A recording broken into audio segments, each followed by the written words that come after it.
How we doing, guys? Good, Coach. In these sessions, do you look more mentally what the guys are picking up than physically over this weekend, basically? Well, I think you're always trying to evaluate them in everything that they do, how they sit in a meeting, how they walk down the hall, how they eat lunch, and certainly when you get out on the field, even though we're not doing anything really physically, the tempo that we're using is very similar to what we do in the mornings out of training camp. We call it team on the grass tempo. You do get a chance to see how they move around a little bit, but I think maybe more than anything else, just the look that they have, how quickly they pick things up, how coachable they are. These guys are all really, really excited about this opportunity. So there's great energy and juice with them, and hopefully over the course of the last 12 hours, they knock some of the anxiety and nervousness out of themselves and are getting a little bit more comfortable as we go. But you're really evaluating everything, even though it's not a full-speed tempo.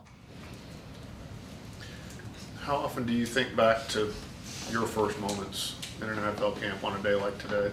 I think it's important to remind yourself of that because it is the first time they've come into an NFL locker room, and they get there and their name's over the locker. And their name is on the back of the helmet or on the notebook, or they have a jersey, and those are big moments for people. I don't care when you were drafted, if you're a college free agent.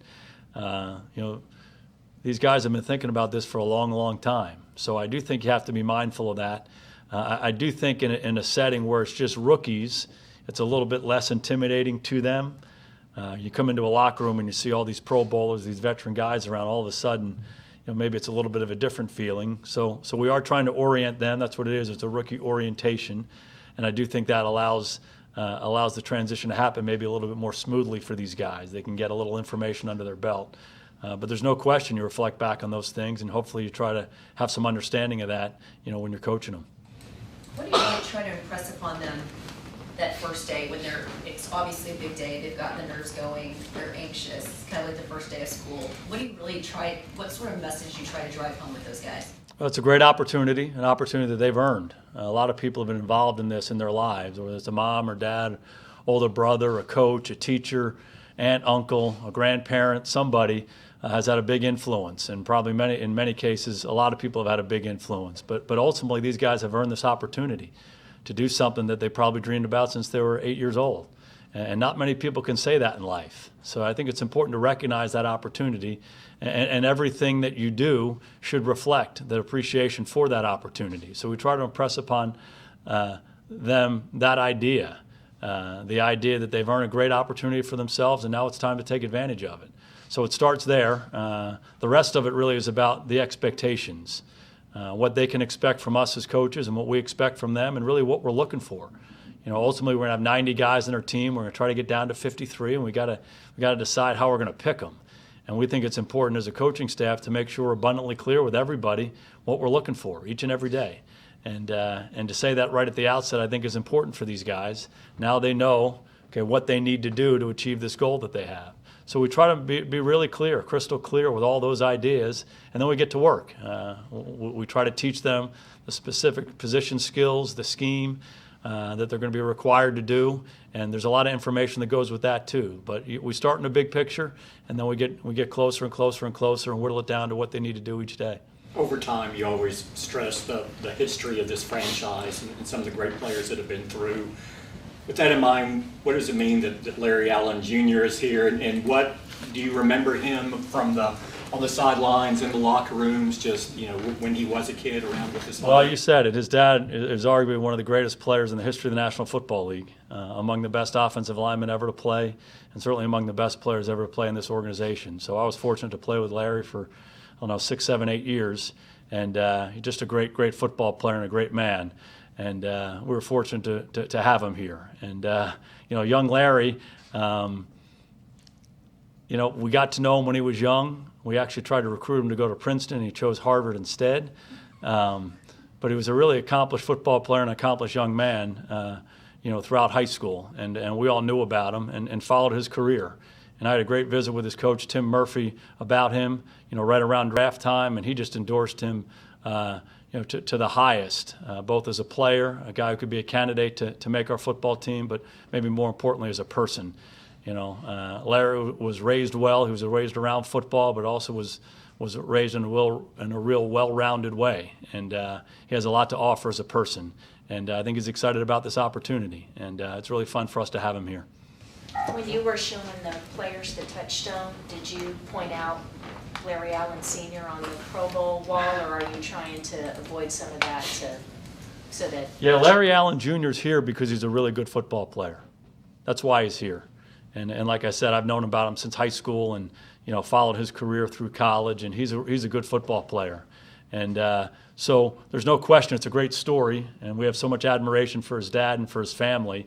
But as much as anything else, we're just going to try to evaluate him as Larry Allen Jr., and see what he does. And his approach the first 24 hours have been outstanding. We're excited to see more of him. That being said, is it a little strange being out there giving him tips after having played with his dad? Well, time goes by quickly. There's no question about that. But again, it's exciting for all of us. It's exciting for all these guys to come in. And I keep saying this, but, this is what they've dreamed about since they were young. And they wouldn't be here if they didn't. And so it's our responsibility as coaches to make sure we coach them as hard and as well as we can to bring the best out in them, to make this opportunity a great one for them as we go forward. And, we're trying to build a team we're all proud to be a part of. And these guys have an opportunity to be a part of that. So it's a fun and exciting day for all of us. What are you telling Kellen on a week like this? And what does this mean for his role as becoming that offensive coordinator?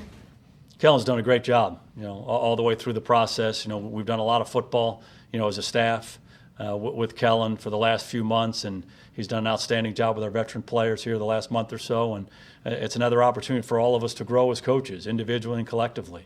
And so it's an opportunity in a meeting room, out on the practice field, to get better. And we try to do that. And again, when you're talking about a coaching staff, a lot of it's about you individually, but a lot of it's about us together.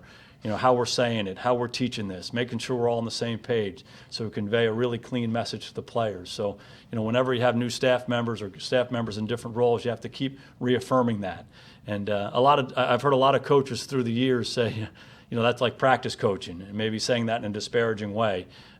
We don't. We embrace every opportunity we have, and we have to continue to practice to get better at everything we do. You've had a couple of rookie classes now as head coach. Is there a singular rookie moment that's stood out for you over the years, like a particular player that there was a story on his first day at school, so to speak, that stood out for you that you've shared with your team? I don't know that there's a singular moment. What I was thinking about today driving in was Dak Prescott's rookie year.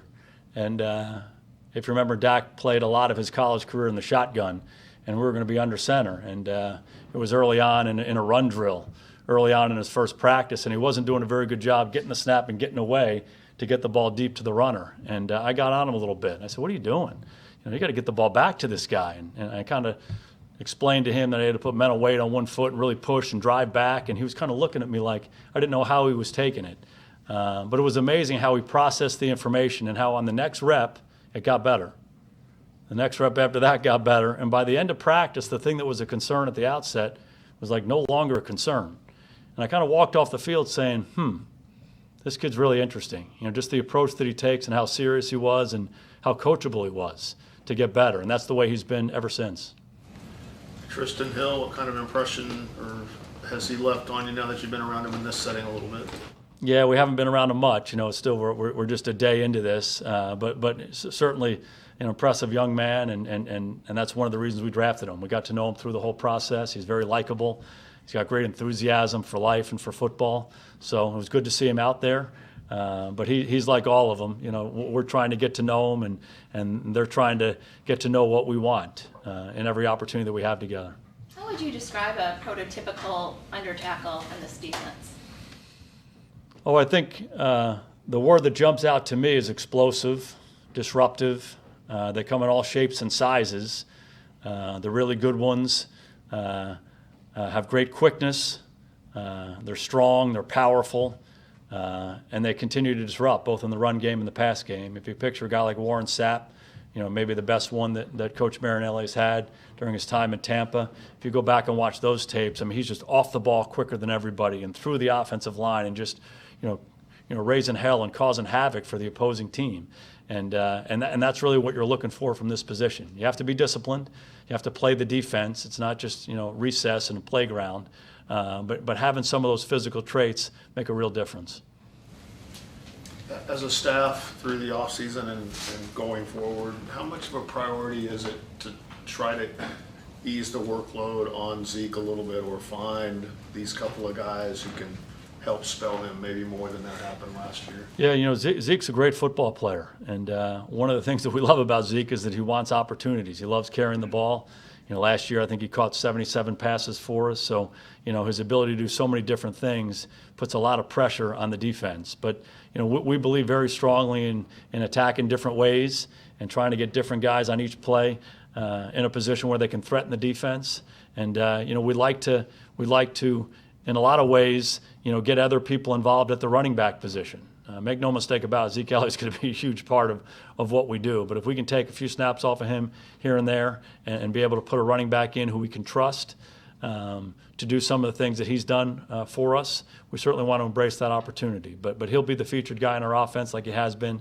He's a great player. What's the difference between this year and last year? 'Cause last year was like doing more with Zeke and getting him the ball as much as you can, and now it's about trying to limit some of that to a certain extent. No, Is that- yeah, I don't know that I'd use the word limit. We want to get Zeke Well, Elliott the but ball. You want to spell it more than you did last year, I guess. Did you learn something last year?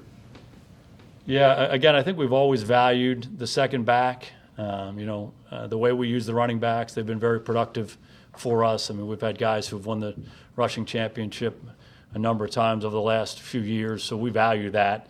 And we've had really good backs who've been able to do that. So that's not really going to change for us. But to be able to have a backup that you really like, that you can get the ball to a few different ways, certainly helps the offense and attacks the defenses different ways. Gary said earlier that Pollard may be a little bit bigger than you might think if you're thinking of sort of a more versatile third down back kind of guy. Do you have that impression of him, that he's maybe is a little more imposing?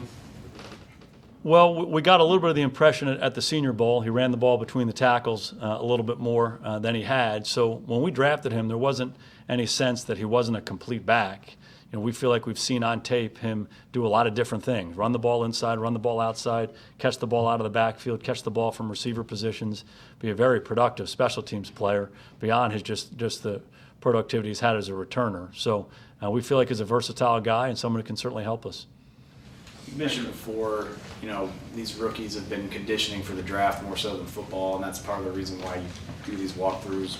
With OTAs starting in 2 weeks, what do you impress on them that they need to do to be ready for more of a real football practice? Well, right now they're working with our strength and conditioning staff, and they'll do that for the rest of this afternoon, and we'll do that again tomorrow. So we want to get a jump on that part of it to kind of get their physical foundation underneath them, and then they'll get integrated with our players, our veteran players, next week, with our teaching sessions and all of that. So, we'll keep an eye on them, see who's ready for it, see who's not. To me, they all look good, just kind of doing the jog through pace that we've done here today.